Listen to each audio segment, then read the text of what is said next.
Hello, everyone. Welcome to LJ's Spurs Chat. God, I'm getting raided here, Sav. I'm getting raided, Mush. What's going on? I know us YouTubers that try and monopolize everything. We redirect to people and we're told we're horrible. Don't worry. All these the buyers, are they? Yeah. All the ones on call. Yeah. All Thanks the for ones coming on on, Sav. Obviously, I don't know about your followers there, but obviously you watched my interview with John last week. And obviously, you strongly deny what was said. As I said before, I'm just a man providing a platform so people can give their views on what they think is going on. The technical side, as we discussed earlier, I am not knowledgeable at all. I've only been doing my channel for about 7 months. I just do it as a hobby, really, another Spurs fan.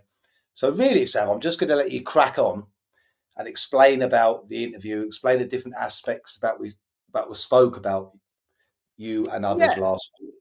And I've got questions that people have sent me in that I can ask you later. But if you want to crack on and sort of share your views on it, go for it, mate. Yeah, absolutely. I mean, listen, I'll give a bit of an overview, and then any questions you've got, I'll answer anything. I'm very, as I proved to you earlier today, I'm very transparent. I showed you a lot of personal information in the background of my YouTube studio, which I wouldn't show with anyone.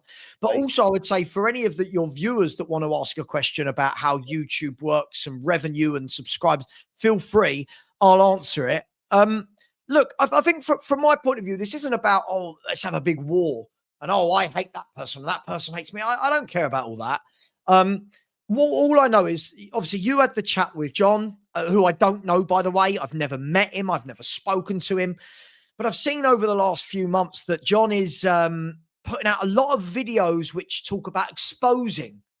And he mentions me quite a lot. And I thought, okay, let me and I've given John, by the way, I've given John the opportunity to join us. I did say I'm more than happy to have the chat, which he doesn't want to. The way I see it, Louis, is this. I think if anybody's going to go on the internet and make accusations against somebody else, I think, one, have your information. Two, have your evidence. And three, if not, be prepared, because otherwise it's just slander. And what I've seen, a lot of the conversations that I've seen, a lot of the videos that are exposing me and exposing Sean Butler and whoever else. Sorry, Sean, for dragging you in there. Nothing's been exposed. There's no exposing going on. There's a lot of words of they did this, they did that. A lot of people, again, I'll talk about the Spurs Five. I'm sure we'll get into that a bit later. A lot of people making accusations as to why the Spurs Five bought Henry's channel. We're trying to monopolize what it does for money and revenue and algorithms. And unfortunately, all the information you were given was wildly inaccurate. It was wildly inaccurate as to what actually happened. So that's why I messaged you and said, hey, I'll jump on. I'll have the honest conversation. If any of these people who are accusing us want to jump on and have the chat, this channel's open. My channel's open. But people have got to stop accusing others of things that they've not done, because from my point of view, Louis, I work my ass off on YouTube. Yeah. I work my ass off. My viewers will tell you that I put in graft. I sometimes do 3 shows a day, and that's because this is my living, right? So, and I'll happily answer any questions on that later, but this is my living. You'll know, like I do, if you're in any job, whether you're working for someone or whether it's your own business, you get paid by working hard. Yeah. So when I see these accusations that I'm buying my way to success and other people are buying their way to success and they're monopolizing and they're manipulating algorithms, it's frustrating, because you think that's not what's happened. And I'm here to debunk the myth that buying subscribers actually works. So I'm happy to go whichever way you want to go with this. I'll be very candid. We'll start with that, Savva, because obviously I don't know about this sort of thing. So can you tell me, and people that probably don't know the background of technology and all that, what would be the point of buying subscribers? And would it even be beneficial to anyone out there to buy subscribers? The the point of buying subscribers, which is something I've never done, let me caveat, it's something I've never, and I showed you. Yeah. Just if I could say to your viewers, I actually showed LJ privately earlier. I went through all of my YouTube history and I showed him that at no point in my history have I bought YouTubers. You can see very clearly, LJ, I think you'll agree that at no point had I bought subscribers or anything. The point of buying it is vanity. The point of buying it is vanity. So right now, as we sit, I'll tell you, as we sit right now, I'm on 22,820 exactly right now. Right, I'll show you that I'm on that right now. You can see 22,820. Now, if I went tonight and bought 2,000 subscribers to take me overnight to 25k, right? Yeah. Let me go through how that pans out. First of all, I'm an idiot because I've now spent however much money it costs to buy subscribers that A, aren't Tottenham Hotspur fans. They will be bots, right? Yeah. They will be bots who won't watch my content. And B, I've paid money for this and getting no money in return. So what happens is I can turn around to the world and go, hey, look at me. I've got 25,000 overnight. You lot out there are going, well, clearly you bought that because you got 2,000 subscribers in one evening.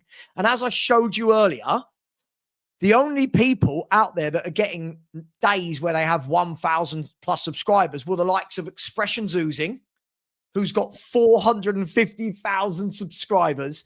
And I think also we saw that what AFTV had a day last week where they got 1,000 subscribers overnight.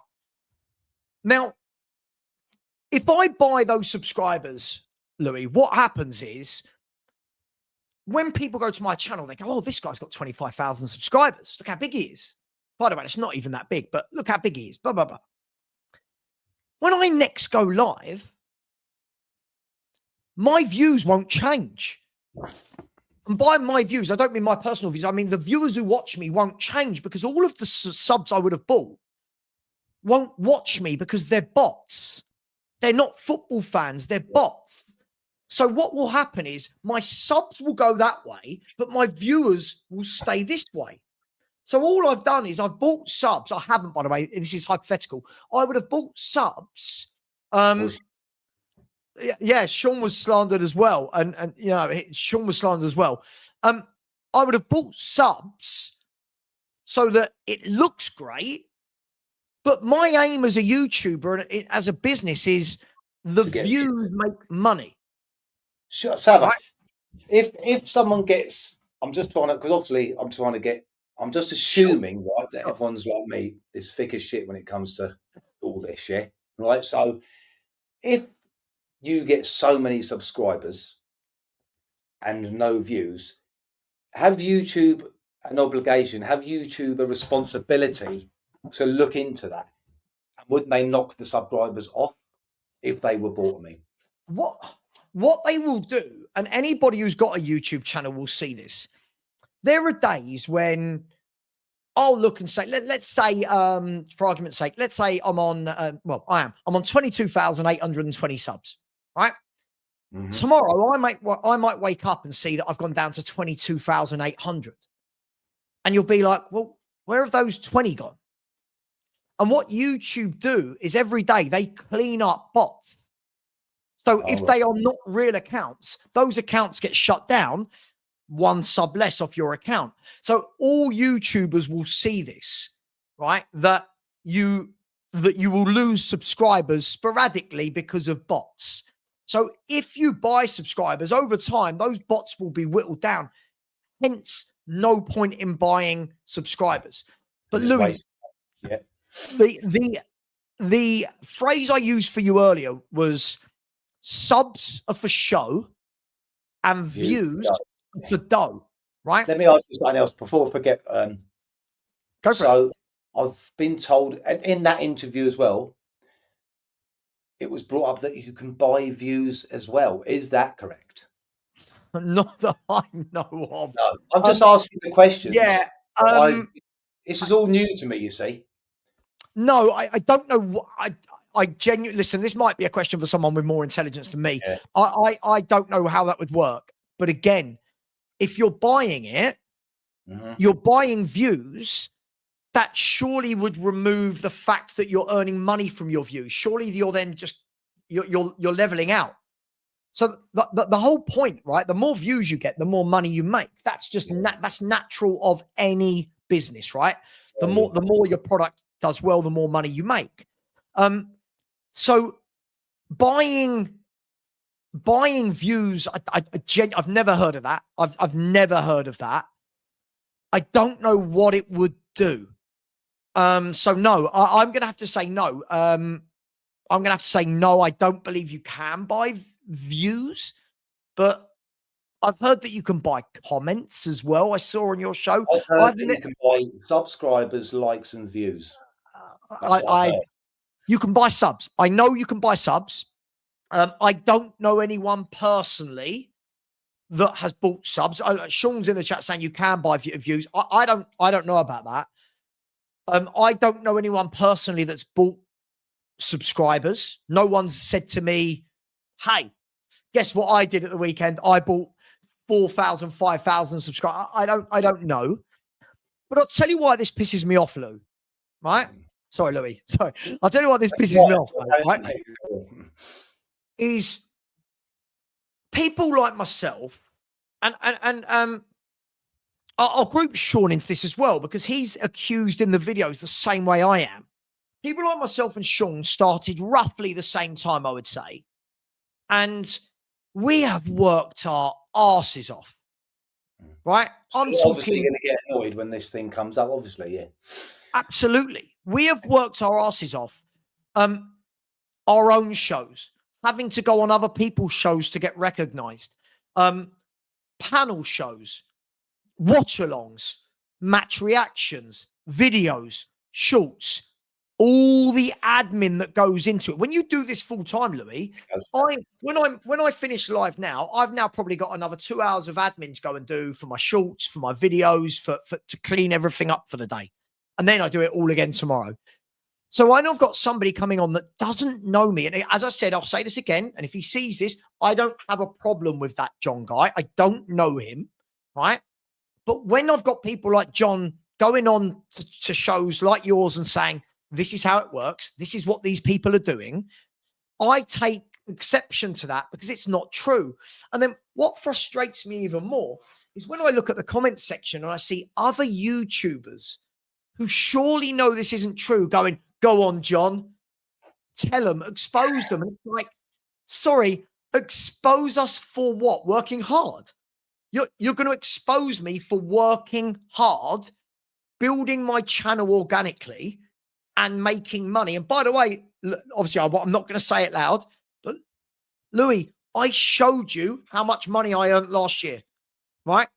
I was very open and honest with you. I showed you what I earned last year. I showed you what I earned last month, what I've earned this month. And it's not what these people keep telling you it is it? It's not these vast pay packets where we all go, oh yeah, which we're not all AFTV, right? we're not expressions oozing, who I'm sure is chopping money. Yeah, but the people going to ask, why? I mean, I don't know if it was just the interview last week. I don't know if John is the only one. I don't know. But let's assume there's others then. You might be able to say the truth or not. Why would they accuse this? Is it jealousy? Do you think? Look, I can't accuse somebody of jealousy that I don't know. Unlike those people, I won't pretend I know people I don't. But what it does do is, and where I think people are very clever, is people want to cause YouTube wars to get themselves more views. So, for example, what do I mean by that? You will never see me put a video out where I am saying, let me use someone, for example. Actually, let me use a friend, because that way they'll know it's hypothetical. If I didn't like Sean from Spurs Talk Show, and I put out a video tomorrow morning going, Sean from Spurs Talk Show is a massive fraud, right? Straight away, everyone wants to watch that. Oh my God, there's beef, there's drama. What's going on? right? I do a whole video, Sean this, Sean that, right? I can do that. That's great. That gets you loads of good views in the instant, but it doesn't get you views for the long term because people don't really give a shit about all this. Nah, that's what I said today. After this, we got to draw a line under it. Do you know how to do? Sorry, Savva. Do you know how to get Sean on here? Because I don't know how to do the link and all that business. I can get Sean on here if you want. I can send Sean the link. But the key thing is, hang on, let me here you go. And Sean used to work for Google as well, by the way. So hang on, let me just send him the link. I think the key thing here is for 100%. Me. There you go. There you go. I think the key thing here is for me is when you're saying, you know, we draw a line under it. For me, that there's nothing to draw a line under. There's no drama. There's no beef. I just feel that people, all of the videos that attack people like me, people like Sean, all come from one side. You'll never see, Sean and I never start a video by attacking somebody. Sean and I don't put other YouTubers in our thumbnails. But we get videos made about us like they're being exposed. It's like, sorry, I need to know what I'm being exposed for. What is it that people out there think they're exposing me for? And later on, I'll be very honest with you, and I'll tell you again another thing that John said. And I've seen videos from the Hotspur Hippie mention this in a video. I've seen that Leo, by the way, I've got no problem with any of these people, by the way. Happy to chat to any of them. Leo did it. Paul, the Hotspur Hippie, did it. John's done it. They've all told everyone what the Spurs Five are doing. They've done this to do this, right? They've done this to monopolize. What they've done is killed smaller channels.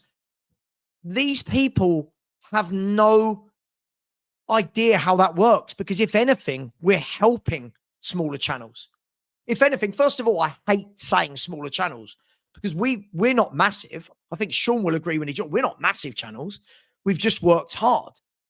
But there's so much I want to get into today. So many accusations thrown at us about the Spurs Five and stuff that it's frustrating. Yeah, there he is. Hello, Sean. So you've been accused as well. Yeah, how are you? Nice to meet you, by the way. How are you? You okay? I don't know if I wanted to be the Louis Parkinson after all this now. That's okay, mate. Listen, I understand. I mean, I don't know you, buddy, but Savva speaks very highly of you, so it's all good. But the geezer that you had on your show a few days ago, I mean, there's a phrase that exists in social commentary called "talking dumb with confidence." It can fool people. He I don't know him. I've got no problem with him. Same as Savva. I don't know him, but I've only become aware of him recently because people send me clips about the things that he says about people like myself, people like Savva. He talks dumb with a hell of a lot of confidence, but he hasn't got a clue how it works, what he's talking about. And I can explain it to you very quickly if you want, just super briefly, right? Everything that he said regarding like, you can buy this, you can buy that. He's right. Like, you can buy anything you want. If you have some weird motivation to waste money on trying to build a brand that essentially is going to cost you thousands and thousands of dollars to build, which will get you absolutely nowhere and get you no revenue in the process, then yeah, if that's what you want to do, you can do it. The motivation for it is pretty stretched, though. Like, here's the principal kind of concept that he and people that believe it need to get their head around. If there are people out there that have bot farms, which do exist, right? In India, there's people out there that have, thousands and in giant factories, they have thousands and thousands and thousands of mobile phones and all that stuff that are set up to facilitate those sorts of orders. You can go to a website and you can buy. I used to work for Google. I used to work for Google, and Google own YouTube, right? So I'm aware of how all these things work, right? Obviously, it's against YouTube and Google's terms of services to do any of those things. So if you are caught doing it, you're going to get your channel suppressed anyway. Mm-hmm. And by the way, for what it's worth, before I get into the specifics, there's nothing stopping you buying those things for channels that you don't like. You don't need access to your account to be able to do the things that Savva and I and other people are being accused of doing. So if you wanted to, and you wanted to sabotage someone, you could spend $1,000 if you wanted to and buy 10,000 subs, 10,000 likes, 10,000 comments, all that shit on someone for someone else's channel. So the reason why YouTube just kill it is because there's like if your channel got killed, if your channel got murdered by those things happening, you could turn around and say it wasn't me that did it. It was someone else that was jealous. Right? You don't need access to the background of someone's channel to be able to put those things in place, which is why if it happens to you, you'll get those subscribers and then you'll lose those subscribers over time. You'll get those views and they'll get removed. You'll get those comments and they'll get flagged. But like, there's no benefit to doing it for anyone, because if there actually was a benefit, don't you think the people that would setting those things up, rather than accepting payments from someone else to help their channel, wouldn't they just set up their own channels? And if they could literally build farms, build warehouses with thousands of mobile phones that were all doing these AI things, wouldn't they just set up their own channels? And if the money it cost to put those things in place that actually created revenue, which is what it's about, wouldn't they be doing it for themselves? Yeah. They do it for themselves because the cost of doing those things to the user, first of all, there's no benefit. YouTube is smart enough to figure that stuff out. But even if there was, the revenue that it generates is not in line with the cost it takes in energy, let alone the actual customer service and all that stuff to be able to do those things. Otherwise, like, the juice isn't worth the squeeze. If it was, the people that are capable of doing those things would do it for their own channels. They wouldn't offer it as a service for other people. Right. So it's like, it's a moot point from the get-go. It doesn't make any sense. But the argument that your friend, or whoever he is, that Johnny guy, the argument that he put forward was that he was using my channel, that he was convinced, he had proof, was doing these things, which is insane. Like, it's an asinine, ridiculous thing to say. And then he compared my channel to Savva's channel, which he initially thought was legit. Because I was sent the clips. I watched his stuff back. He's like, Sean Butler. I don't know why he's got a bee in his bonnet about me. I don't know who the guy is, but whatever. It is what it is. Jealousy's got a jealousy. He used some sort of whatever he's claiming, some tool to figure this stuff out. He was convinced that I was doing horrendous things, compared my channel to Savva's, who he thought was legit. And then his takeaway from the analysis, and by the way, I've always got a question, no disrespect to the man, but I've always got to question someone who's using analytics as his, when he can't even say the word. Like, analytics is not how you say the word, right? It's analytics. But when he said, Sean Butler's channel is doing these things, I'm going to compare it to Savva's. And then his takeaway was, well, Savva's data showed the same thing. Therefore, by proxy of knowing that Sean Butler's clearly a cheat, because he has to be, and Savva, who I thought was legit, shows the same sort of outcomes. Therefore, ergo, vis-a-vis, ipso facto, the following, not only is Sean Butler cheating, but Savva is too. Like, what are we doing here? Maybe, just maybe, neither of us are doing it, and maybe, just maybe, our likes are in line with our subscribers, are in line with our views, because we work hard and we talk about Tottenham. I mean, it's insanity. Talk about reverse engineering. You have a conclusion. These guys are cheating the system. I just now have to figure out how. And then, those views can't be legit. Those views can't be legit. Those subscribers can't be legit. Wait a minute, the comments, there's enough comments there to make that seem suspicious. Therefore, they must not only be buying subscribers, they're also buying the views, they're also buying the comments, they're also buying the likes. Well, that's at least Sean Butler's story. Let me compare it to Savva's. Oh, his story tells the same story. Therefore, they're all doing it. It's rife. It's not rife. It's not rife. It's not rife at all, my man. No one does it, because everyone that's got half a brain knows that when you build something, you don't want to throw it away to try and fake people. You don't want to, like, pull the wool over people's eyes. You don't need to. Savva's trying to make a career out of this, as am I.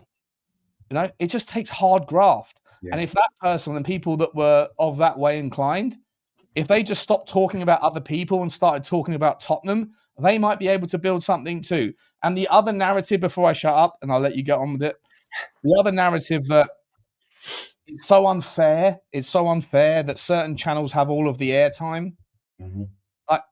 Unfortunately, it's how it works.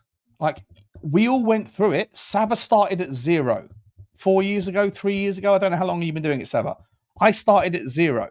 I remember We Are Tottenham TV, Sim, texting me. I was added to a WhatsApp group. I remember when I had 500 subs, 300 subs. I remember saying, I'm going to go live at 1 p.m. And Sim texted me personally and said, probably not a good idea. I said, why? He said, because we're going live at 1 o'clock as well. And they had 100,000 subs or whatever it was at the time. I said, okay, what does that matter? He said, well, just because we're going to cannibalize your audience, your audience. So, like, at the end of the day, if you put out content, people can watch it live or they can watch it afterwards. And when they do see it, they're either going to like you or they're not. They're either going to appreciate you or they're not. Like, this notion that people started yesterday should get the same amount of airtime as people that started 4 years ago. That's not how life works. Like, we don't live in socialism. We don't live in communism. We live in a capitalist society where hard work is rewarded. And unfortunately, some people, by the way, I've got 37,000 subs. Savva's got 20,000 subs. There's people out there. As Savva, how many subs you got? 22? How many you got now? How many you got? Sorry. How many you got? How many you got? 22.8. Thank you very much. Sorry, my bad. He's got 25. 25. Sorry, I'll even out. 25,000 subs. Okay, 25,000 subs. There are people out there with 400,000 subs. There are people out there with 190,000 subs. Okay, there are people out there, are YouTube subscribers to their content that haven't found us yet. And there are people out there that have found us that haven't found the smaller channels yet. That's the way it works. Eventually, part of the motivation of putting content out is that you know that you haven't saturated your audience, because you know there's someone higher up in the food chain that has already found people and they're still getting subscribers. There's still people out there that haven't found them yet. That shouldn't be something to be fearful of. It shouldn't be something to be jealous of. It should be something to be ambitious of. It should be something to be motivated by. Do you know that I haven't saturated my audience because there's other people out there that do the same shit that I have that are just better at it than I am, or have been doing it longer than I have, or whatever else, and I can get those subscribers too. They just don't know about me yet. So it shouldn't be something to put you off. It should be something to motivate you. If you're someone that treats your business or treats your hobby with the sincerity and the seriousness that hard work enables. People like that geezer, he doesn't understand the first thing of what he's talking about, but he talks so dumb with so much confidence that people will be sort of baffled by it. He just needs to work a little bit harder and shut up worrying about other people. And it's not just him, by the way. It's people like Hotspur Hippie and all those donuts out there that just hate on everybody else because they think that the world owes them a favor. Work hard, be cool, be enjoyable to you with your content, and eventually people will find you. And I'm sorry, Matt, I don't know you, bro. I know you were just giving him a platform, but like, just to clear the air, all of those things that he said can be bought. Yes, they can, but there is absolutely no rationale or reason or relevance as to why you would do it. Absolutely none. And if there was, the people that offer those services, they wouldn't offer them. They would have the secret sauce. They would do it for themselves and they would make millions of dollars, because at the end of the day, it comes down to revenue. It's not about subs. It's not about views. It's not about clicks. It's about watch time. Watch time is what makes you money, and money is the motivator to how you grow your channel. That's it. That's all it will ever be. And people like that geezer who said to you that the way the world works in a certain way, he knows enough to be dangerous, but he's actually just a bozo and a complete donut. I'm done. Louis, can I just say, I think the key thing for me here is that, Sean stated there, you know, we all started at 0. And when I started at 0, it's a lot of questions to people who are already in the game. Hey, how do you do this? How does this work? How do you set out YouTube in the background? Can I come on your show? Can I be part of this panel show? Can you redirect to me? How did you do that? Where's your thumbnails come from? Yada, yada, yada. Now, I think what people like Sean and I did, as I nearly fall over. I mean, what people like Sean and I did is asked a lot of questions, yeah, and wanted to work with those people with a bigger channel than us, right? The problem is it feels like it's gone backwards now, that the people that are starting channels now, rather than anyone emailing me, or if they've got my number, picking up the phone and saying, Sav, could you help me out?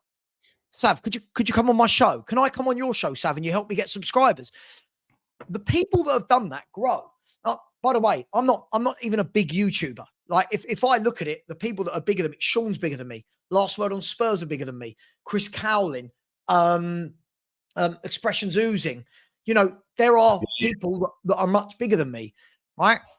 But there are lots of channels that will have between 100 subscribers and 1,000.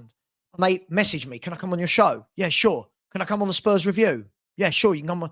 Right. What they do, I plug their channel. I get them subscribers, right? I give them airtime. And then those people are growing. So one of the other things John said on your show, and again, I'll say this before, I've got no problem with you, John. If you're watching, I have zero problem. I don't know him, right? So another thing he said on your show that wasn't correct is you asked him a question. How long will it take somebody starting up to get to 1,000 subscribers, which is the monetization mark? And his answer to you was probably about 3 years. And I was sitting there watching that going, that's not true at all. The answer to that question is question mark. The answer to that question is, how hard are you going to work? So I used an example earlier, and apologies if Luke is watching this. Luke from Spotlight on Spurs. And Louis, you know I'm not lying because I showed you his social blade earlier. Luke from Spotlight on Spurs. I first heard about, somebody messaged me and said, oh, I've seen a guy who started a channel. He's only got like 12 subscribers. I think you'd like him. He loves Ange. I didn't like Ange. Get him on. So, brilliant.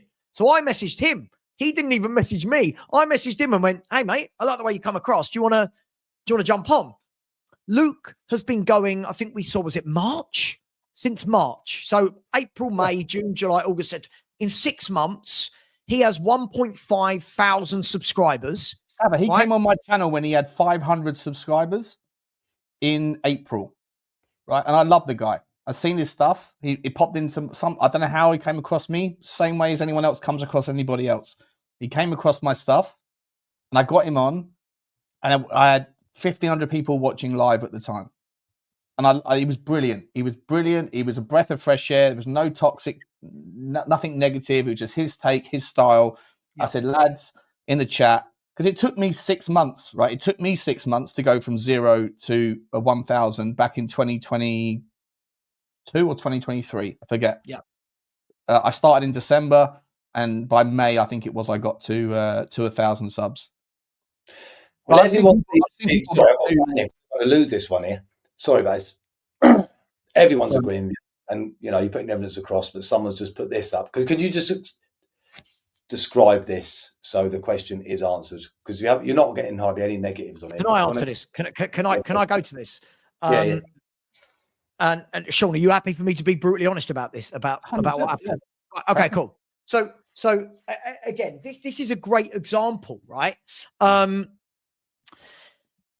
First of all, the world has been told that we bought a channel with 25k subs, which isn't true. So let me explain to you what happened.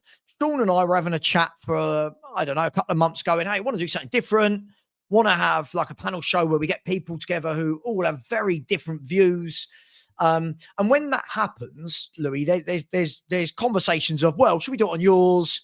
Should we do it on mine? And the problem is, if you do that, you're going to have a load of people on my channel that absolutely despise Sean. If you do it on Sean's channel, you're going to have loads of people that despise me. So it's like, right, let's have a neutral venue, right? Let's have a neutral cup game, right?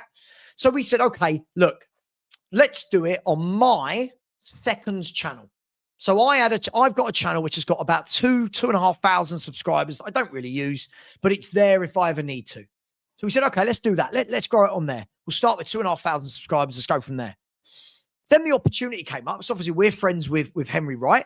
Just to be entirely clear. Yeah. I had been speaking to Henry. So Henry had built that channel to 24K. It wasn't, people say 25K, but it wasn't. When we took it over, it was 22,800, just to be entirely clear. There's a load of bollocks about that. That's what I was getting about to, a year ago, Henry's a good mate of mine, good mate of Henry's, good mate of Savva's.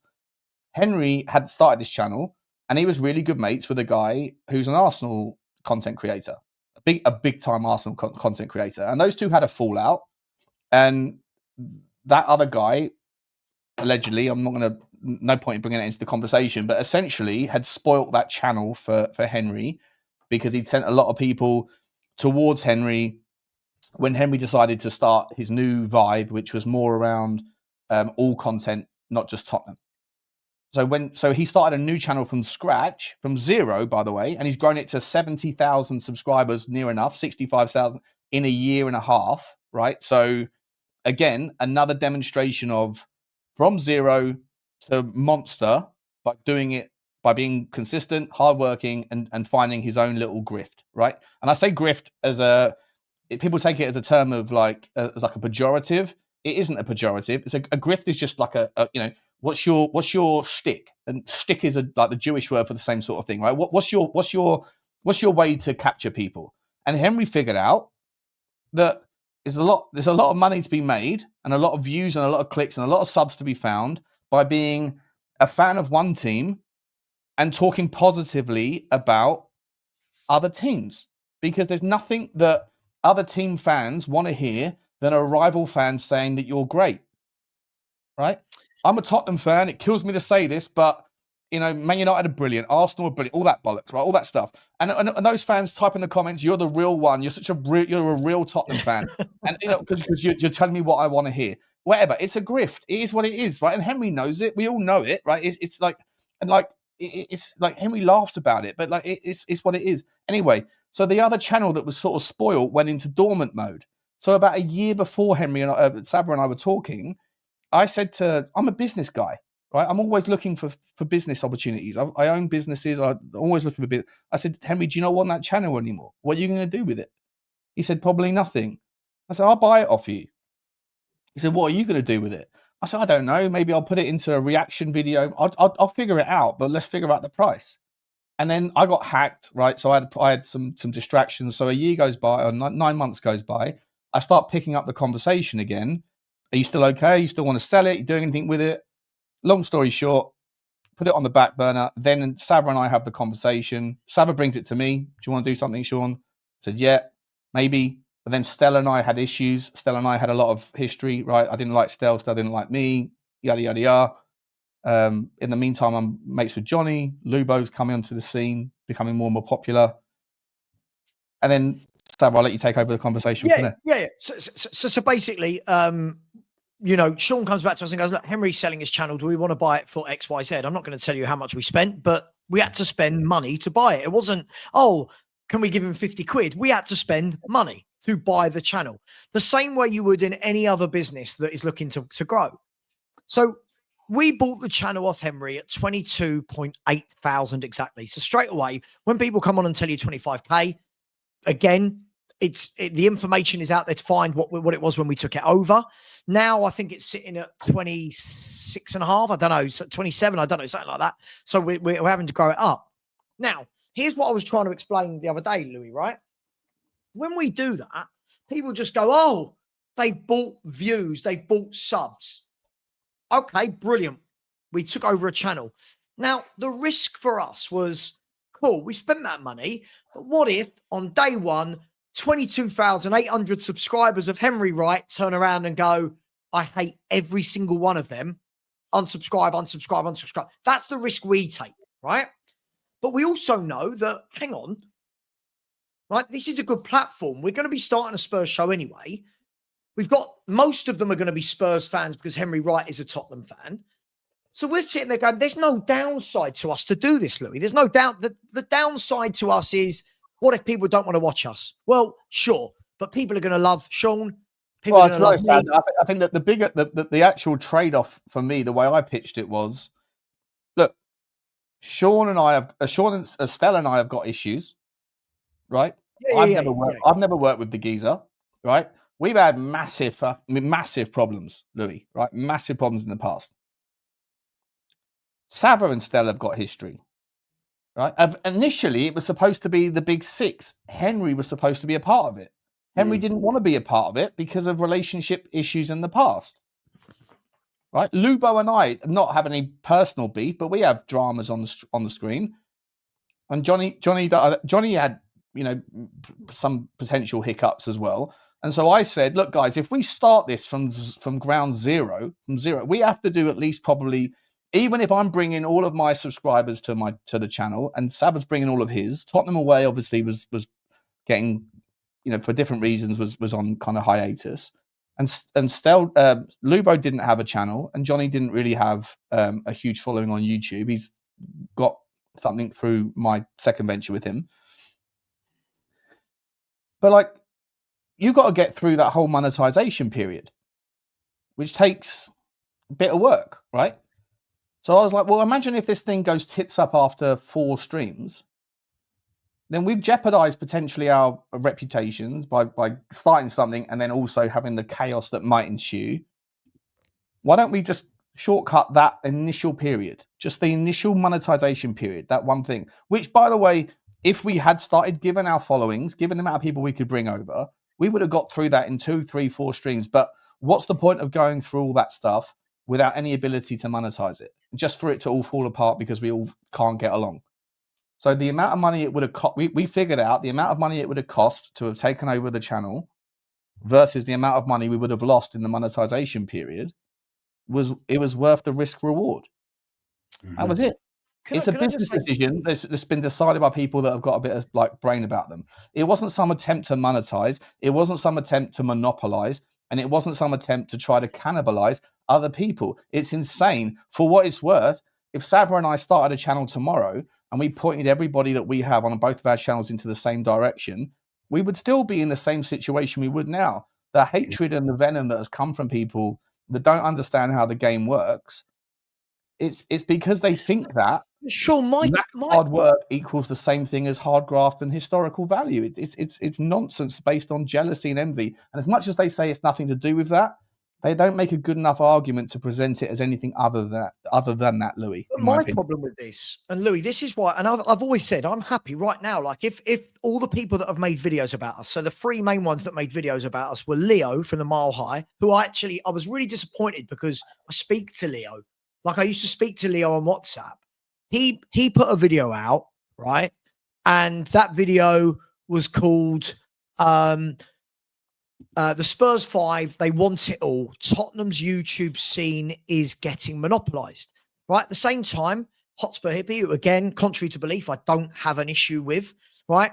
At the same time, he's putting out videos saying, calling us all wankers, like, look at these wankers, these Muppets, they've all done this. Then you've got John made remember the Muppet Show? Remember the theme tune to the Muppet Show? He did a video with all of us as Muppets, and it's like, my question is this. People ask us questions, Louis.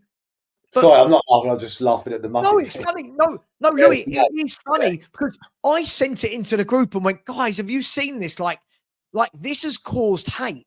But my question is this. What is it that these people are frustrated about? At the end of the day, Sean, Stell, Johnny, and I, and Lubo, we go live twice a week.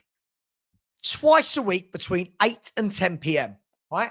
Now, what is there? 168 hours in a week, if I'm not wrong. So out of the 168 hours a week, we go live for 4 of them, 2 shows. So when people are saying we're monopolizing, now, first and foremost, loads of other channels are live when we're live, right? When I looked the other night, Luke, Spotlight on Spurs was live. I think I saw Last Word on Spurs were live at the time we were. Another big channel. They were live at the same time. So why is no one saying these guys are monopolizing? Why is it that people are upset at what we've done? And it does boil down to, we worked hard to get our own individual channels and we saw a business opportunity to do the second channel. But Louis, we're not live 24 hours a day. And even if we were, let me dispel this myth of monopolization and algorithms. I could be top of every algorithm for Spurs. I'm not right. I'm nowhere near, right? By the way, this is This is the equivalent of me and Sean. Sorry, that's terrible grammar. This is the equivalent of Sean and I being pissed off that Expressions Oozing is streaming. Right? This is the equivalent of Sean and I being annoyed that Chris Cowling is live and We Are Tottenham TV are live. Right? All of this monopolizing is nonsense. And I'm going to prove it. Right? I'm going to use Arsenal to prove it. Right? Arsenal have the biggest platform in football. Right? AFTV. The biggest platform in football. Has that stopped Lee Gunner getting to 145,000 subscribers? Right? Has that stopped Curtis Shaw getting to 200,000, whatever he is? Has that stopped Troops, who's Arsenal, that's got to 300,000? Has that stopped Dan Potts on Football's 12th Man podcast, who have just gone over 50k subscribers? Has it? I could go on and on and on. Savva, A gal. if you go back, anyone that's watching, sorry. Hang on, right? Arsenal have got big creator after big creator after big creator after big creator, Louis. None of them are sitting there going, oh, AFTV are monopolized. Do you know what? Most of them are going, how did AFTV get there? What bits can we take out of that? How do I get on AFTV? How do I get my appearance? How do I get on Don Robbie TV, DR Sports? But what we've got is loads of smaller channels. Don't get me wrong. There's loads of smaller channels that Sean and I work with, that we help, that they help us out by coming on our show. We redirect to them. Those people are always asking questions. Sean, how do I do this? Savva, how do I do this? How can I grow? Can you help me?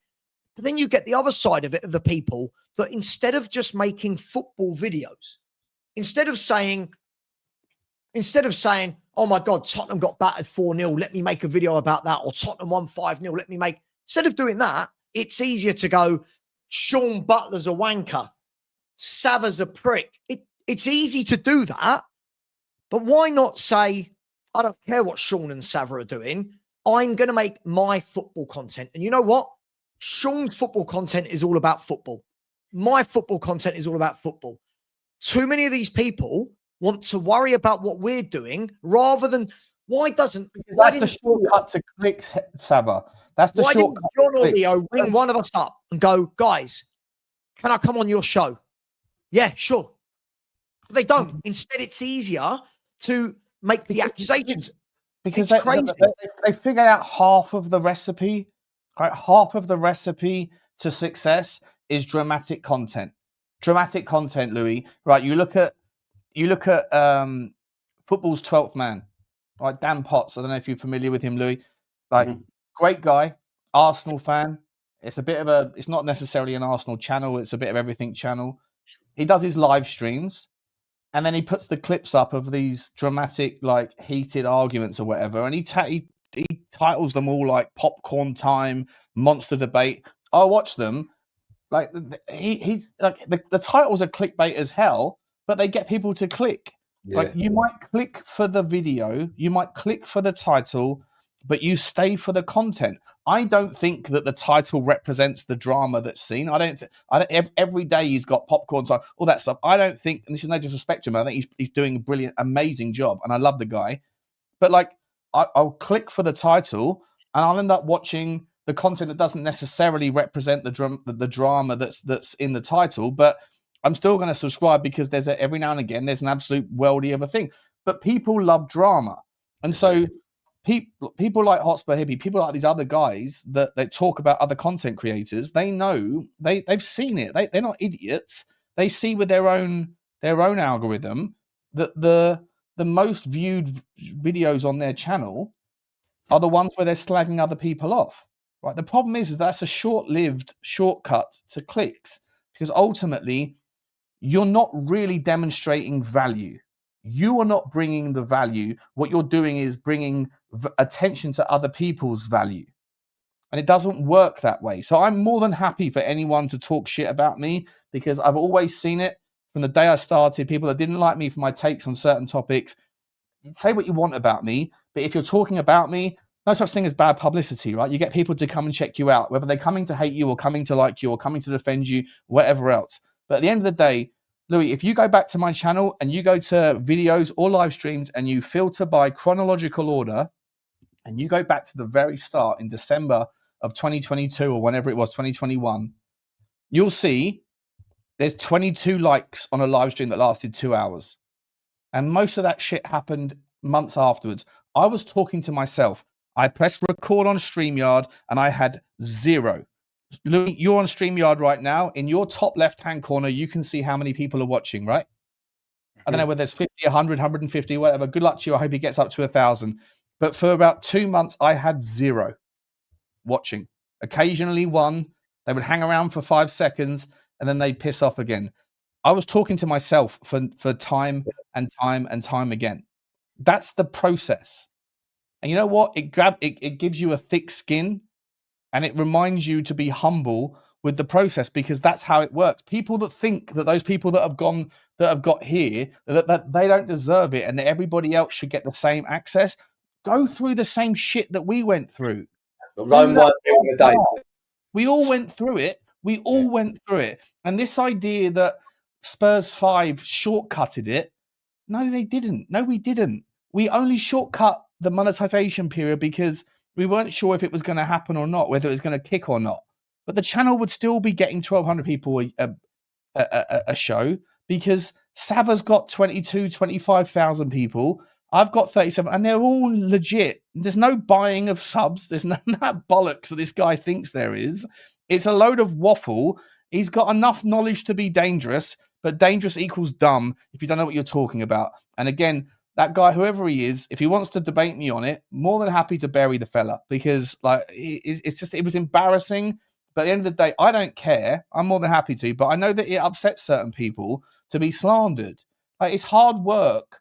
It's hard work to build a channel. And the people that have gone before us, that have got 180,000, 190,000 people, the We Are Tottenham TVs, there's Chris Cowlins, everybody else, they all went through it as well. Like, just go through the process. And by the way, ingratiate yourself with the community rather than like resenting them. And you might also get some of the love that we try to show to everybody else. Whenever someone's live, when we're finishing, I will always redirect. So will Savva. And on Spurs 5, we do it every single show.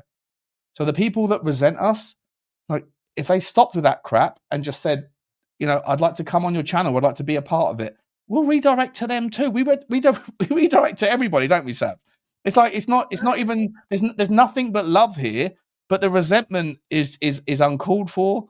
I don't care. Bring it on. I think it helps, so that doesn't bother me. But I see, Sean's got thicker skin than me. What I will never understand about it, and I will never say anything bad about any of these people, I don't understand where the hate is. Like, there are many content creators that I watch their content and I go, God, this person chats shit, right? But that's it. I don't comment in their show. I don't make videos about them. I'll just go, God, I don't like that person's content. Some of these guys seem to constantly want to talk about us, and I don't get it. Like, if I look at like Paul, the Hotspur hippie, he's got a good thing going on. Like, he's got his own audience. Obviously, it's an audience that won't watch me or Sean, but he's got his own audience. He's built it to a good size. I think he's at 5,000 subscribers, something like that. He's clearly built it. He's clearly got a good thing. So I don't know why he needs to be worried about what I'm doing, what Sean's doing.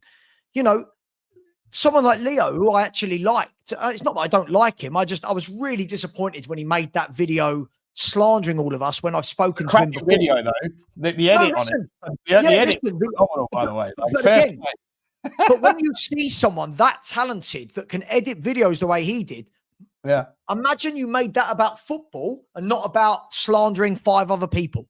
Now, when people say that, the problem is, Louis, and sorry, I know which Sean and I've talked a lot, but when people say it's just my opinion, you can't say it's just my opinion on something that isn't true. That's not how opinions is me and you sitting here having a debate about how good or how shit Richarlison is, right? We can have that as an opinion. An opinion can't be, those guys have monopolized and bought subs. Whoa. No. Hang on. That's not an opinion. That's called a lie. So for me, I've said all the time, I'm more than happy. I said to you, please feel free to invite John onto this show. We'll have a chat with him, talk to him about it. Ask him why. He made a video about me where he said, I made a video saying, emergency meeting. Like I just messing about. Emergency meeting. Spurs haven't signed anyone.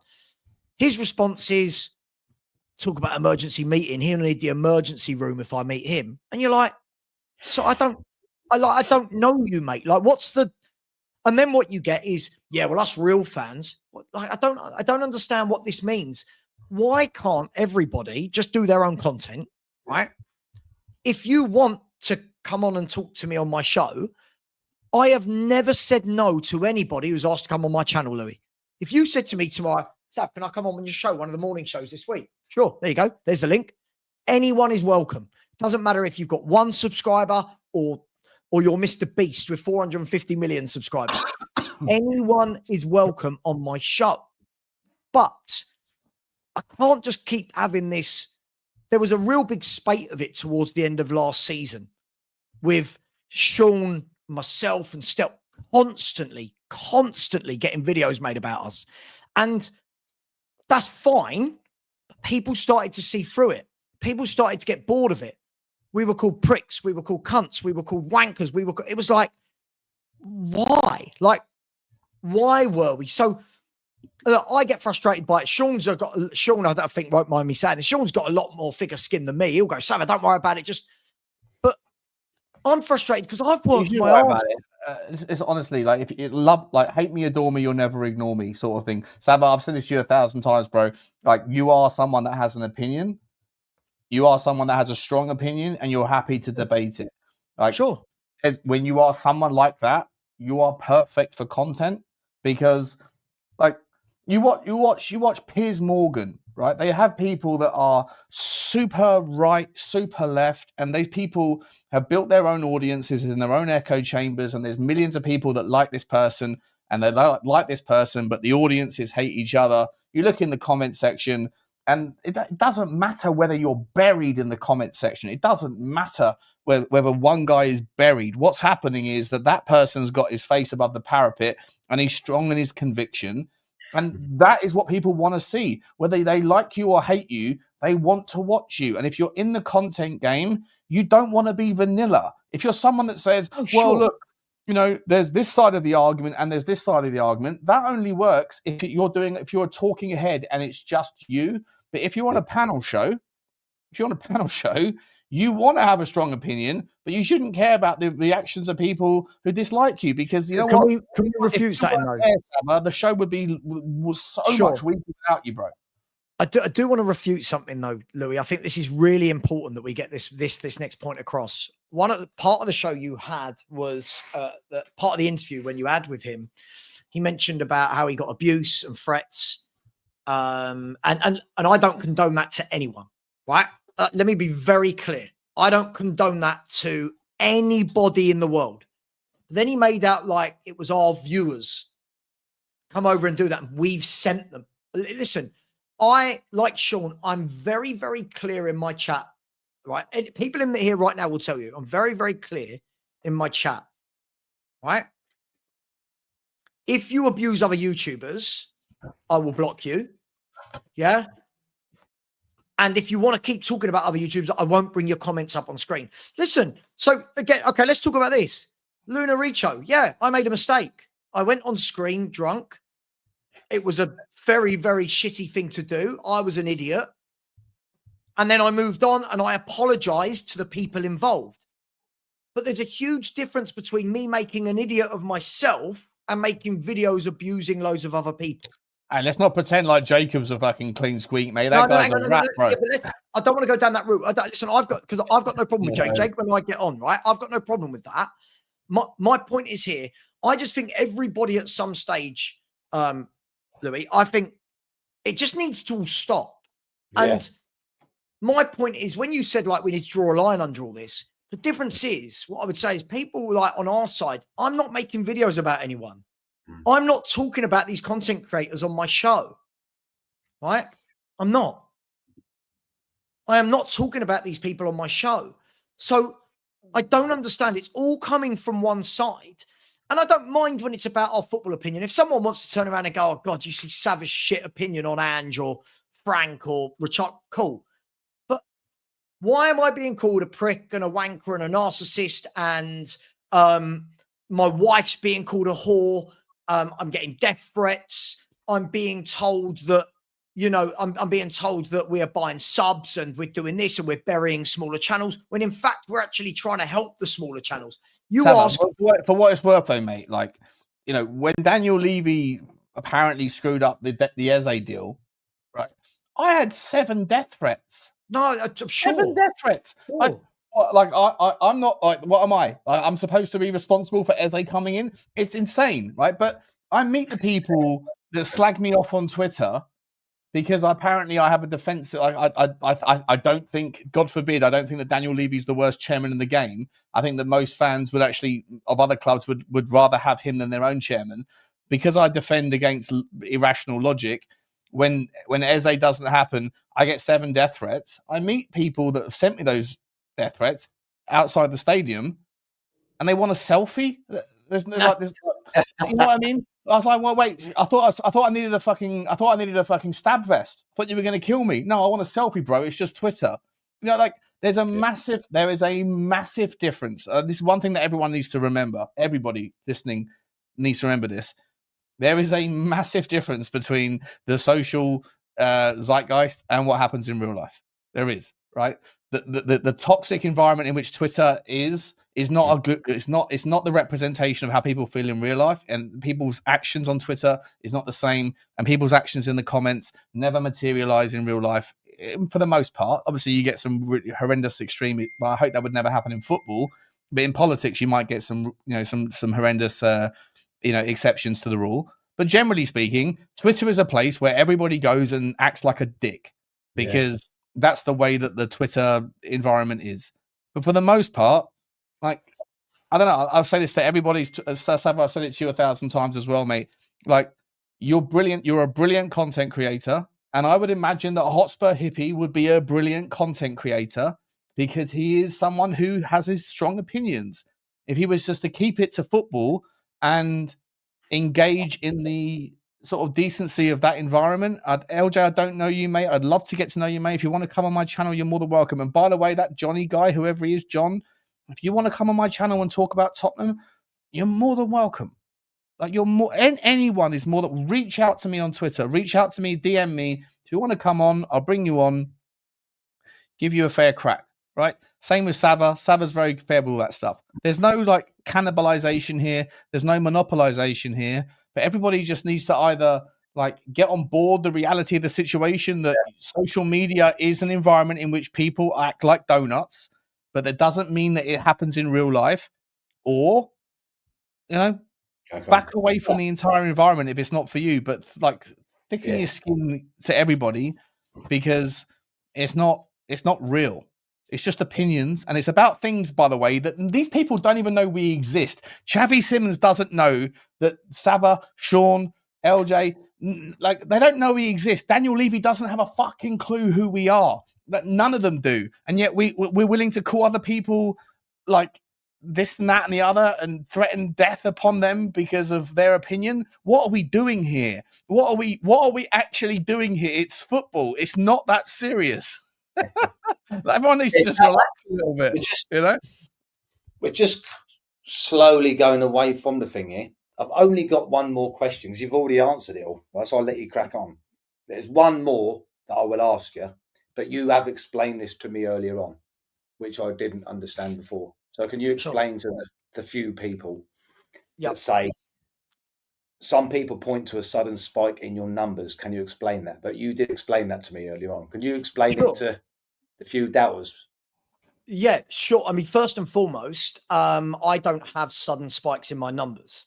My numbers, as I showed you earlier, go like that. The harder I work and the more subscribers I get. That's how it is. There will be times where YouTube creators get a spike in their numbers. For example, if right now Thomas Frank was sacked, let's say it's 5 p.m., right? On the 17th of September, if Thomas Frank is sacked and I go live right now before any other Spurs YouTuber, right? And I'm hoping to God that people like Sean haven't seen the news. I'll go live, right? I'm going to have 3,000 people watching me and my views are going to go boom, right? Then I'll get a sudden spike. From that, you'll have loads of those people who would never have watched me before that will go, oh, a big Spurs channel or big-ish. I'll hit the sub button. Then when I wake up tomorrow, I'll look at my views from the day before, I'll look at the subs, and it'll have all gone that way. As I showed you earlier, though, Louis, look at September, right? Yeah. I showed you earlier, right? I don't mind. I'll tell everyone in the chat. In August, I got 2,340 brand new subscribers. Yay. Well done, Savva, right? In 17 days of September, I've got about 46 new subscribers, right? That's the way the cookie crumbles. Sometimes you're flying. Can I like slam this narrative in the yeah, go for it. LJ, I've shared a screen, right? If you can see the screen that's been shared with you on the bottom there, the bottom of the StreamYard, you should see Sean Butler or Sean is trying to script. If you bring that up on your channel, right? You see where it says there. So this is on Social Blade. So your man Johnny, he thinks that he understands how this works. He doesn't. You see how this is my channel, right? For the last, this is Social Blade. Everyone can see that. So you see how it says 37.8 K. And then on that day, on the Wednesday, the 10th of September, I got 12,000 views. And the next day I got 31,000 views and I jumped up 100 subs, right? And then the next day, it looks like I dropped down 100 subs. And then I stayed at 37.8. And then the day after that, I jumped up 100 subs. And then I jumped down 100 subs. Mm-hmm. So your man Johnny thinks that that's some sort of conspiracy and demonstration of proof. What that actually is, and I can show you. I don't know how I can show you without giving away more analytics data regarding my revenue, which I don't want to show everybody. But what that actually is that on that day, on this day here, 37, when I was on the Wednesday, 2025, 09 and 10, 37,800. I was actually 37,898. I put a video out and I jumped up to 37. I got like 5 subscribers. So I went up to 37,903. And so because this the Social Blade thinks those 5 are 100, right? It's not, but it's because they delineate it by 100 subscribers because they work by. When you get to this number, when you get to 30, when you get to more than 10K, they stop worrying about 1 subscriber to 10 subscribers. They work in hundreds. So I went to 37,897 on that day, the 10th, right? And I got to 37,902 on the Thursday. And so it looks like it's an extra 100 subscribers. It's not. It's 5 extra subscribers. And then you know what happened? For whatever reason, someone didn't like what I said, or the algorithm killed a couple of bots, or for whatever reason, and there's a million reasons why it might be, that number dropped to 37,899. So I lost 3 subscribers. And what happens there? It looks like you've lost 100 subscribers. Because you're back into the 37,800 handle. Does that make sense? Mm-hmm. Right? And then the next day, nothing happened. I put in 10,000 views. I might have got a subscriber or 2. I might have lost a couple or whatever else. This happens every day. And then the next day, I popped above 37,900 again. I'm 37,901. And then the next day, I was back below it. I'm not buying 100 subscribers and then YouTube are taking 100 subscribers away. That's just I've just popped above it and then I pop below it as it works. Okay, this is how it works. So your guy Johnny, who thinks that he's cracked the fucking system, he doesn't have a fucking clue what he's talking about. I'm happy to explain it to him because he sounds smart, but he talks dumb. Okay, and then again, so 37.8. 37.8, 37.8. And if I could find a way right now, and maybe I will, I'll be able to show you that my subscriber count right now is 37,897 or 895 or something like that. Okay, so it's not you're buying 100 and then YouTube takes it away. It's that you've just popped above a threshold and then you pop below it again because of because you've said something that pissed people off or whatever else. This is what happens. You win a few, you lose a few. But if you happen to be at that threshold, which is where I've been since September, and if I just to give you a bit more of an example, right? This is for the last 30 days, but if the last 14 days, you know what? I've got to log in to do that. But generally speaking, the reason why it's so stagnant right now is because it's September. The window's closed. In June, July, and August, Savva will, and everyone else that knows this stuff will testify. The biggest time to gain your subscribers is in the off season. It's a weird anomaly to logic, but everyone wants to know what's happening. They're more interested in your channel during the off season because of transfers than they are in the on season. So I hope that makes sense. But when he looks at when he thinks he looks at Social Blade and he goes, "Well, you're buying 100 subscribers and then YouTube are taking them away," he doesn't know what he's talking about. What it really is one subscriber up and down can make it look like that, but in reality, I'm at 37,899. I pop up. Sean, I can demonstrate it. If you get rid of that screen and bring my screen up, not oh, you got rid of Sean, I think. I think you got rid of Sean, right? So if you now bring up that screen I put in, if you just put play and if you remove the comment from Gaurav as well, right? So yeah, if you remove Gaurav's comment, so what you can see here, and I've got to be really careful because if I go further up, you're all going to see how much money I've made in the last year, in my lifetime. What you'll see here, right, is this is from there. You go from. Can everyone see that, right? There you go. So that is from 0 subscribers on the 27th of April, 2022, right? So you can see there that in all of that time, there is only one massive spike, which is here, right? And that spike was what, the 23rd, the 10th of April, and that's 392 people. Now that spike, right, is purely because that was my debut on the Big Six. And Turkish, who runs the Big Six, asked all of his 8,000 or however many viewers to go over right there and subscribe to me. And luckily for me, 392 people did. Right? But when you look at that, I'll ask the question. So people like Johnny, who are telling people that we're buying subs, can anyone there truly show me where on earth have I bought subs? This is what it all comes down to, right? Where have I bought subs? Look. There's days when I've got 70 subs, 37, 66, 22, 96. There are days when I've lost -3. Here, I'm so transparent, it's unreal. Here you go. Look, I lost 117 subscribers in one day. That's the day I went on drunk and made a tit of myself. Right? Yeah, I'll share my entire screen with you guys. Here you go. If you pull that back, John, Savva. I'll share my entire screen of my I think this is the one. There goes to show, doesn't it? Unfortunately, Louis, you've got people like right now, you've got people like Sam Smith now who's in your chat. So I'm 37,905, right? So sorry, Savva, to prove my point. I was just above 37,895, whatever. Today I'm at 37,905. Okay. But if you actually look at this over time, this is when I started. In September, 17th of October 2021. This is when I was talking to nobody at all the way through until December. And then I went on Irish Hotspur, and Irish Hotspur gave me a platform, and I started to grow. This is all just over time. And it took me 6 months to get over 1,000. So there you go. From the day I first put a video out, 14th of October, until, when was it? 1,000 took me 6 months, right? It's hard graft.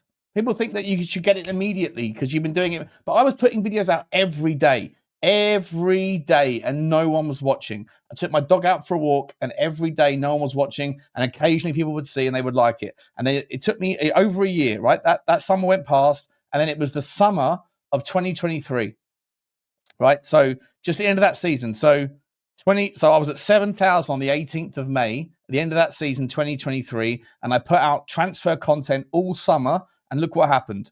It just went gangbusters. It went absolutely gangbusters. And then as soon as the season started again, exactly what's happening now, you see that arc went monster, right? That arc went monster from 7,000 to 15,000, whatever it was. And then it flattened out and became slow growth. And then January, you have another arc because January is another transfer window. And then unfortunately I was hopefully going to do more, but then I got hacked. And this is what happened, right? Sorry, that was late. So it was slower during the end of the season, and then I was expecting a massive arc in the summer, but I got hacked around here, and then look what happened. Flatline, nothing happened, right? Basically just went up and down, 26,000, up and down, nothing happened. And then I came back in January, and look what happened. Bang. And then it's kicked on again, right? So it's not a fucking conspiracy. It's not some sort of like bullshit story. If I'd been around last summer when it's the peak time for people to put out content, for anyone that's listening that's got a small channel, my best advice is when January comes around, put out your content every single day. Go to News Now, find whatever the fuck source is talking about whoever the fuck player, and talk about them. Do your research. Go to Y-Scout, get a Y-Scout subscription. Figure out whether they're going to help you or not. Talk about that stuff. That's how you kick on, because people care. People are more interested in what you could have than what you do have. That's the nature of life. That's the nature of consumerism. That's the psychology of how we work. I don't care what I have. It's not enough. Therefore, people are more interested in the bullshit rumors. I figured that out a long time ago. And you can see on my trajectory there's clear delineated lines. There's no conspiracy. There's no buying of subs. There's no buying of likes. There's no buying of views. There's no buying of comments.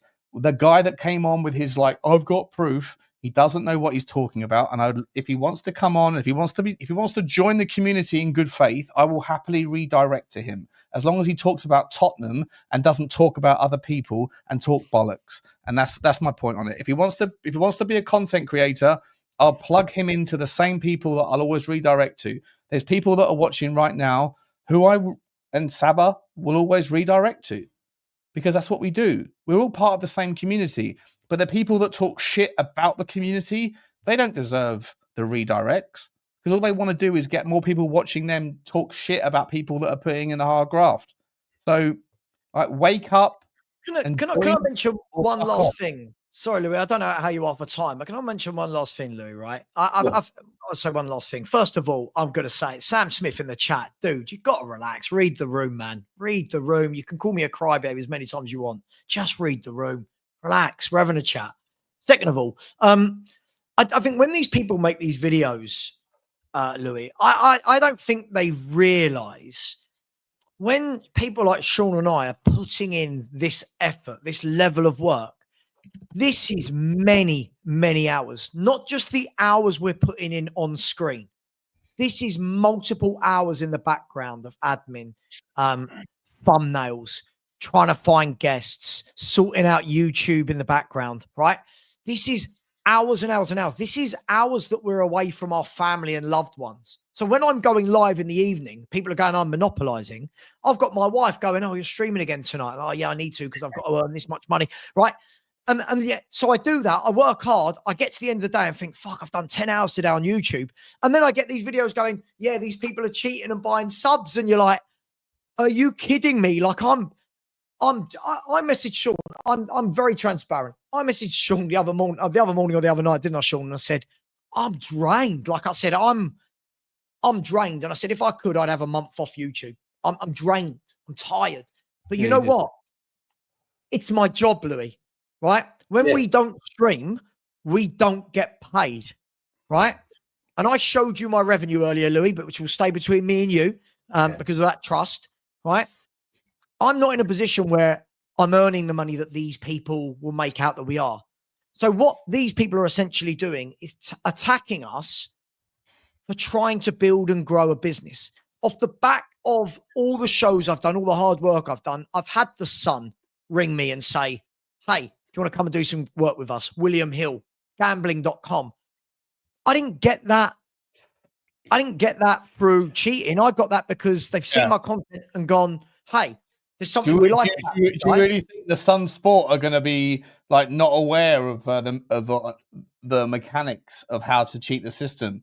Of course they are, right? So they're not going to sit there and offer Savva chances to go and work for them if there's any chance that he's just been buying his. It's such an asinine argument. It's a ludicrous concept.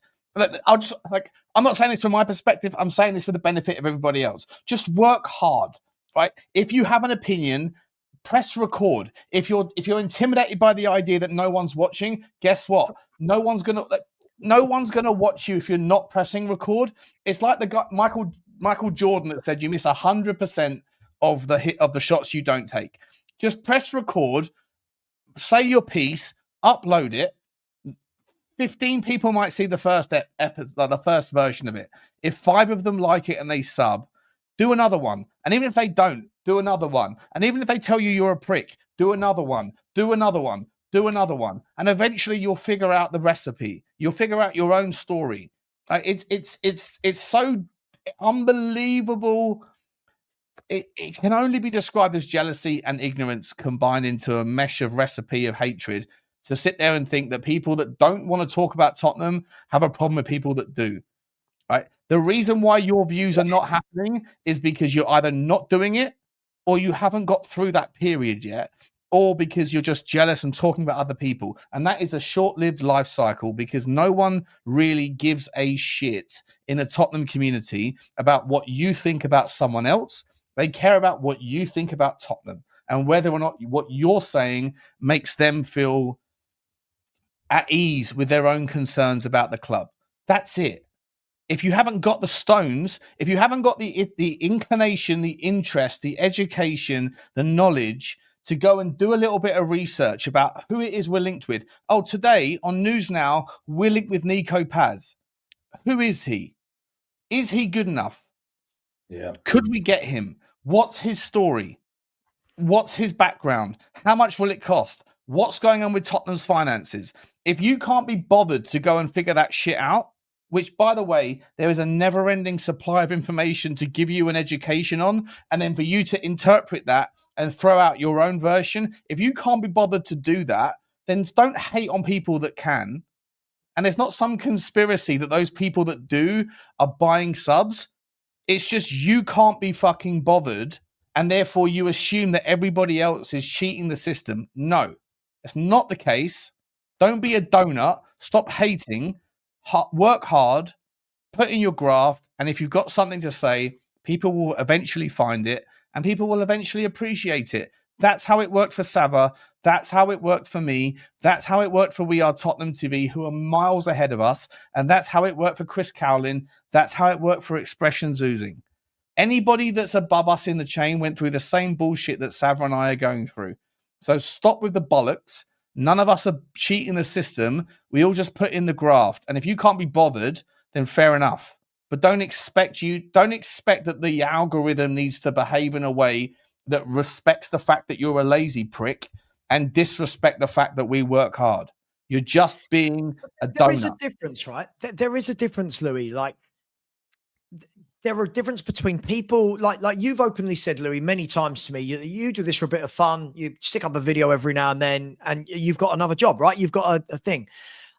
I started that exact same way, started getting a little bit of traction. And then unfortunately events, I hadn't planned to do this full time. Events kind of pushed me that way, and I started doing it full time. So what I have to do versus what somebody has to do who's doing this just for a laugh and isn't in it to make money is very different. Hence why when people are criticized, like that John criticized, oh, I see that, someone like Savva was live 3 times yesterday. Cool. I'm not harming anyone. You know what? If I'm live 3 times, people will either watch me, or what's the opposite of that? They won't, right? It's not Savva's live. Oh my God. Else, Savva, if they want to watch someone else whilst you're live, they can watch you later, or they don't have to. It's exactly. not like your content is only live then. Like the narrative is just it's so commonplace in society right now that everyone thinks that everyone that's got something doesn't deserve it, and everyone that doesn't deserves the same. Bore off with your weird little iteration that it doesn't work that way, or it shouldn't work that way. That's the way life works. Work hard, put your opinions out there if you want to. If you don't, fair enough. If you can only do it at a certain frequency because of your other commitments, that's cool, but set your expectations accordingly. If you don't have the amount of time to contribute towards putting out 3 videos a day like Savva does because you have work, then you're getting paid from the sacrifice of your time in your labor and whatever else your endeavors are. But Savva's gone, you know what? Fuck it, I want to do this, and he's putting in the graft. And you shouldn't be. You can be jealous as much as you want, but you shouldn't represent it as something that it isn't.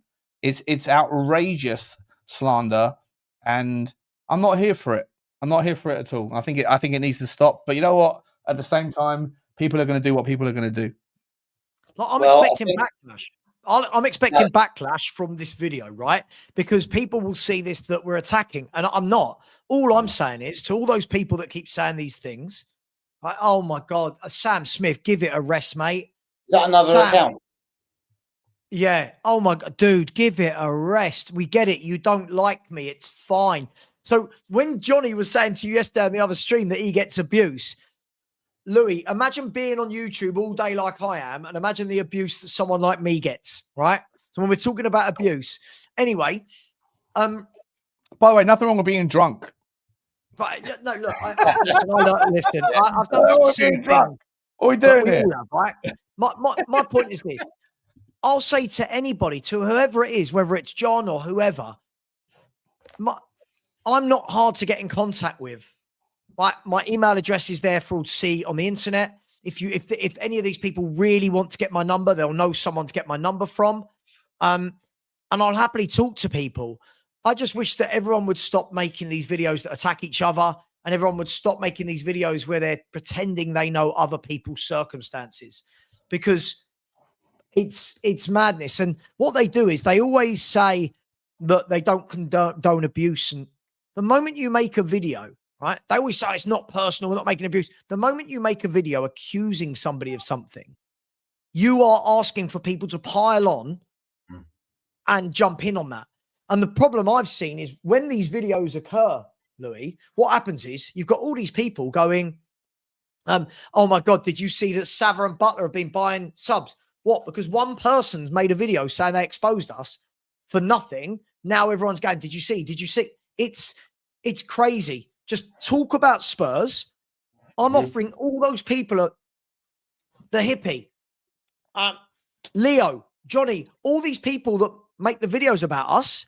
You're more than welcome to come on my channel and let's chat football. Let's have a football chat. But they see it as, why would I want to talk to those people? Well, you seem to want to talk about us. Mate, they don't know enough about football.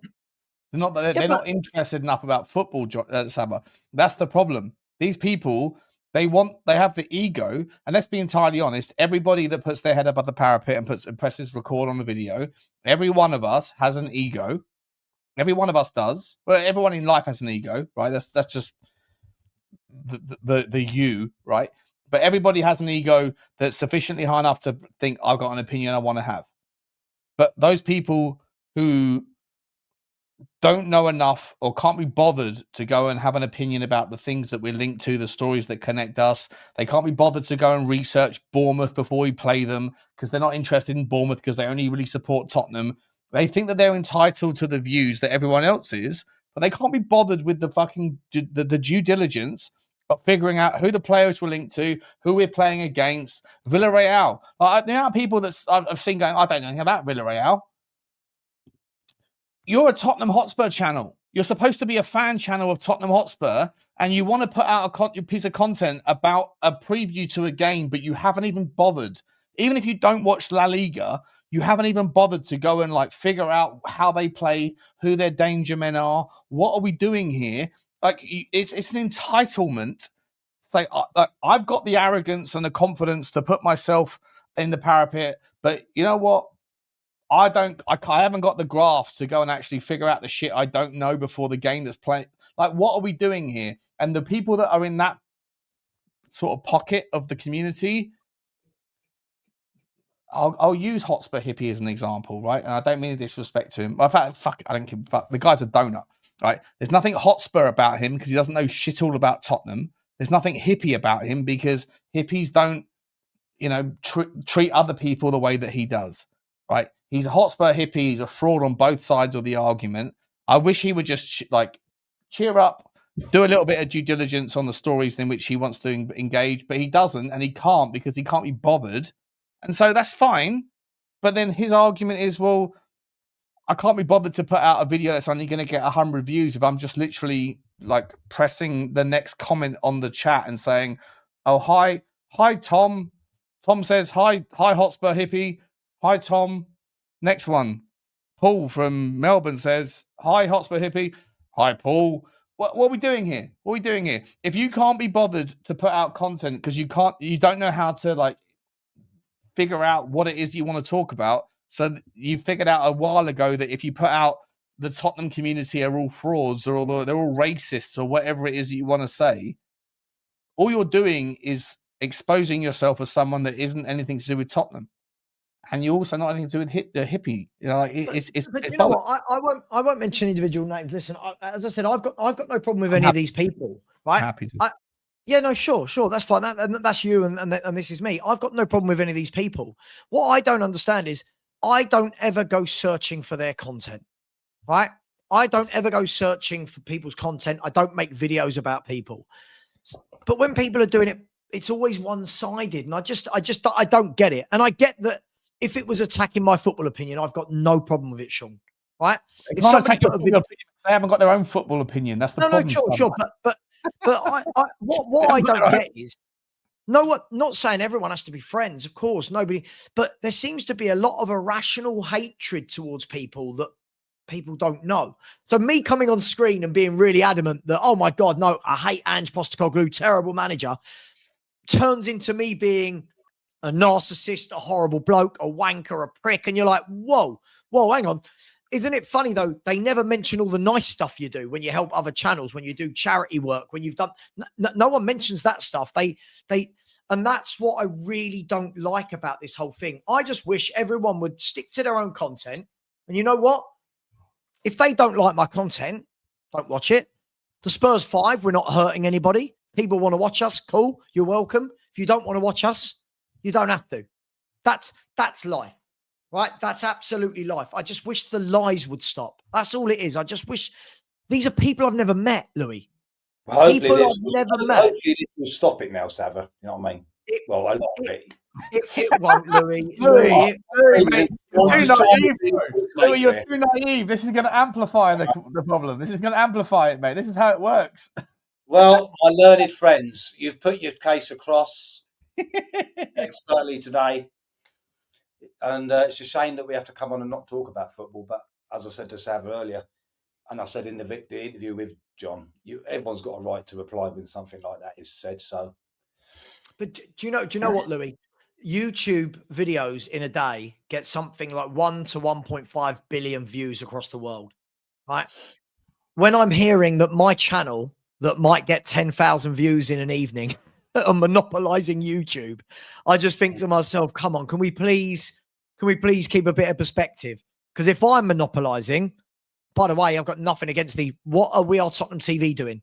What are Chris Cowling doing? What are Expressions Oozing doing?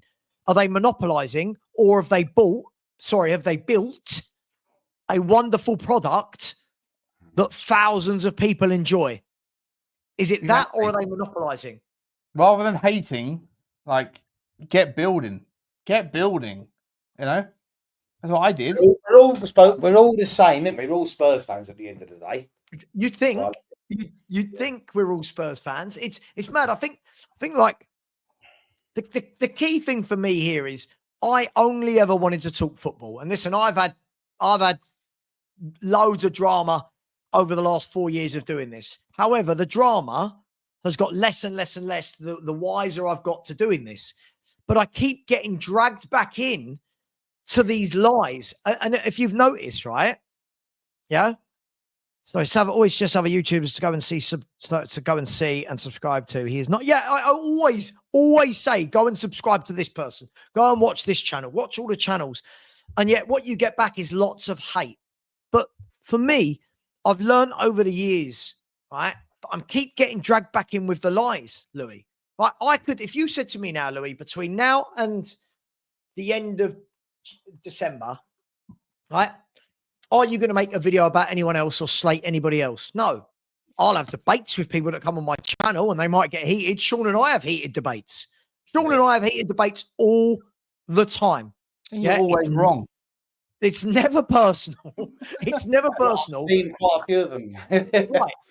Right. But you know what? When you're going to have the debate on screen. What I don't understand is all the people that want to get personal about people they don't even work with. Like, if these people worked with me and hated me, I'd get it. But these people don't even work with me and are telling other people what I do, what I don't do. I'm a narcissist. Like, when I rock up the next week, by the way, I'm doing a 12-hour charity stream for my friend Sam, who's running a half marathon. Before you mention Right. that, I've got to jump. LJ, Thank pleasure to meet you, mate. Thank you so much for having me on, mate. Savva, love you, buddy. I'll Take see you care, guys soon. Appreciate it all. Take care. Man. When I do that next week, isn't it funny? No one ever says fair play. That's good. That is right. But then the next week there'll be a video about me being a narcissist because I don't like a manager or I don't like a footballer. Yeah, I find it's better in it for the old clicks. Of course. So look, I mean, look, and like, listen, I'm aware I've talked a lot. I'll say it again, and I'm sure it's a bit more direct with those people. I don't have a problem with any of those people. I don't. I genuinely don't. I don't sort out after them. I don't watch their content. But I'm forever being sent clips of you seen what so and so said about you, and I'm like, what have I done now? Like, what have I done? Oh, so and so's called you a prick. So and so. It's like it's too much. Being famous, Sav. You're famous now. You know what I mean? I wouldn't mind if I was paid the money to go with it, mate. But it's just. Well, hopefully it's you know, because as I said to you, I mean, I had a few messages. It looks like 95% of people, you know, are happy with it. You can't argue against evidence. Cheers for that, mate. You know what I mean? So we quickly, have you got to spare just 5 more minutes, Savva? So we just quickly have because I've never actually chatted to you face to face.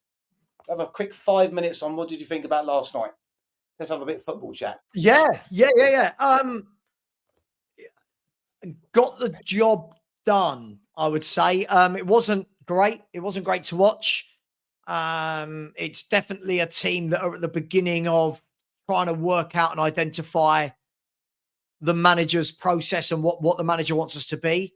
But the positives from it for me are that, you know, first game back in the Champions League, first Champions League game for Thomas Frank, a well-organised Villarreal team, and we got 3 points. So, listen, whilst as a purist football fan, I didn't enjoy the watch, as a Spurs fan, we've won the game and we move on to the next one, right? So,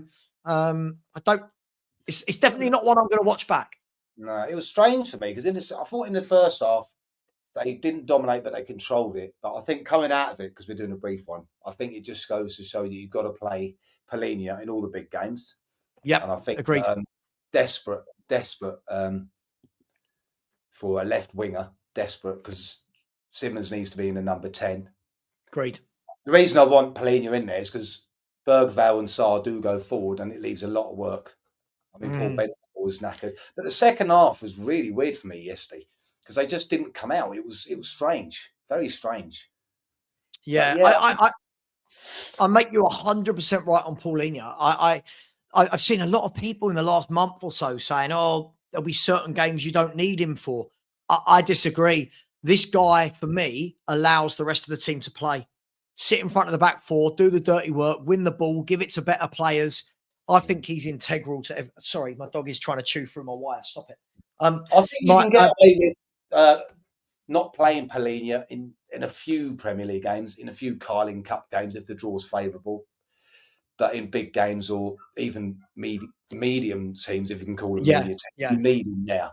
You do need him there because he has a bit of experience as well. The front third does worry me a bit, to be fair.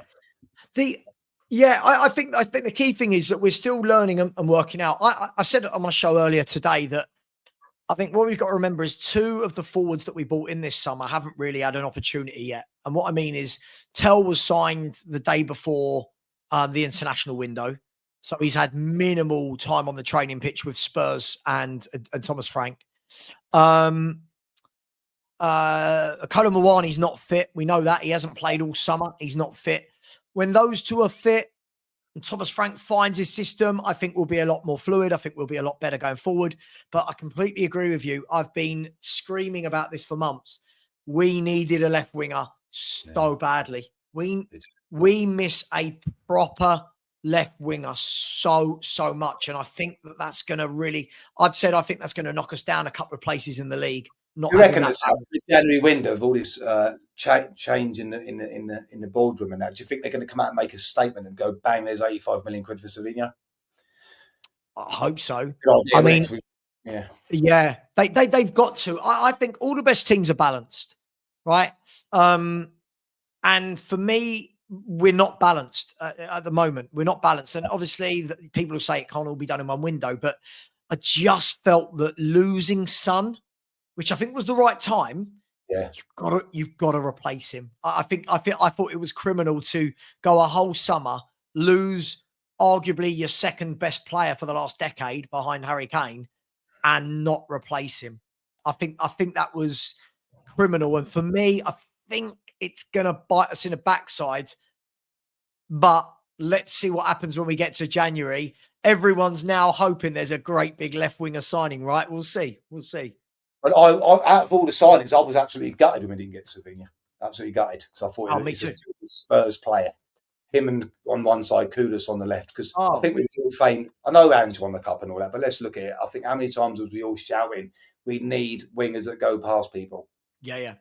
and they just weren't doing it. Absolutely. And you know what it does as well, from my point of view, is having I mean, let's use Savio as the example. Having Savio on the left and Kudus on the right makes us unpredictable. It Yeah, means that exactly. teams don't know, are Spurs going to go down the left or the right? At the moment, everyone knows we're going to go down the right because Kudus is your outlet. So the left winger means you've got balance. The left winger means that Simmons can go into the middle. The left winger means that you've got crosses coming in from the right and the left.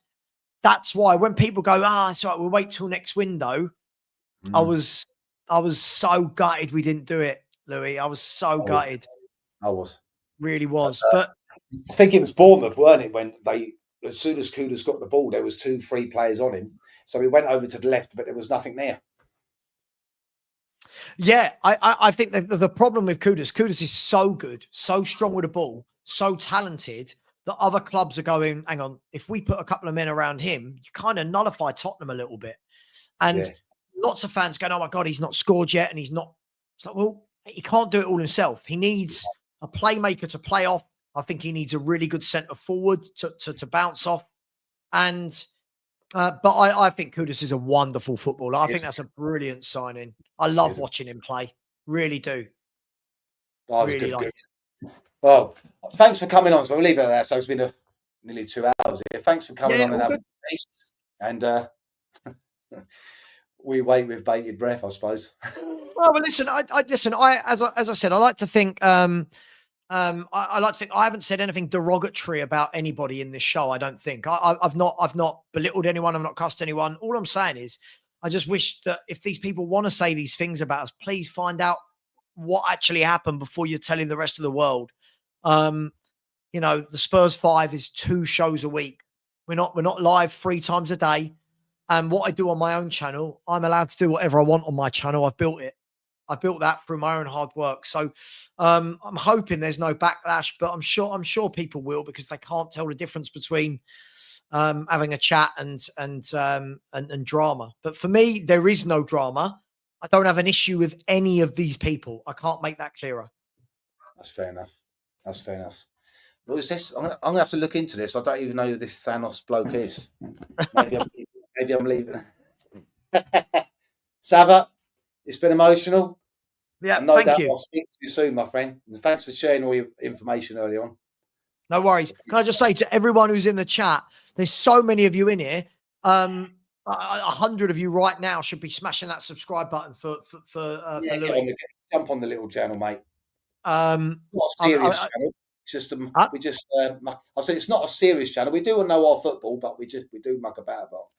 Yeah, but it's nice, isn't it? Like it's nice, you know. Once you start getting more subscribers and a few more views on your videos, it makes you go, oh, okay, people want to listen to what I'm saying. So please, everybody, smash that subscribe button, and I'll say it as I always say it. I recommend that everybody watches every Spurs YouTuber to get a flavour, to see what they're like. I don't believe in putting other YouTubers down and saying you shouldn't watch them. I think everyone should watch everyone. Yeah, well said, Sav. Right. All right, my friend. Thank you for having me. Appreciate it. Thanks for coming on, Sav. See you later, everyone. Take care. See you later. Bye-bye.